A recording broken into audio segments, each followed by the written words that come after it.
Annabelle ही बाहुली आपण horror मूव्हीजमध्ये बघितली असेलच, पण सध्या ती पुन्हा चर्चेत आली आहे.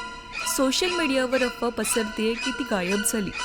पण थांबा, ही केवळ सिनेमातील कॅरेक्टर नव्हे, तर ती एका खऱ्या घटनेवर आधारित आहे. 1970 साली एका नर्सला तिच्या आईने ही बाहुली गिफ्ट दिली. काही दिवसातच विचित्र गोष्टी घडू लागल्या. बाहुली स्वतःहून हलू लागली. हेल्प मी अशा चिठ्ठ्याही सापडू लागल्या आणि एकदा तर तिच्या मित्रावरही हल्ला झाला. हे सगळं पाहून त्या नर्सने मदतीसाठी एडी आणि लॉरेन वॉरेन यांना बोलविलं. त्यांनी तपास केल्यावर सांगितलं की ही बाहुली एका दुष्ट आत्म्याने व्यापली आहे.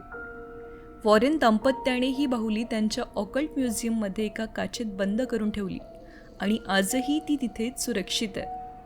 पण सध्या सोशल मीडियावर अचानक अफवा पसरली की ॲनाबेल गायब झाली.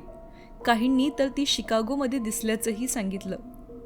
पण New England society for psychic रिसर्चचे डॅन रिवेरा यांनी टिकटॉकवर व्हिडिओ टाकून हे स्पष्ट केलं की ॲनाबेल अजूनही सुरक्षित आहे. ही अफवा खोटी असल्याची माहिती त्यांनी दिली. ही खरी ॲनाबेल बाहुली ॲनाबेल क्रिएशन आणि ॲनाबेल कम्स होम या सिनेमांची प्रेरणा आहे. तुम्हाला ॲनाबेलची ही खरी गोष्ट कशी वाटली?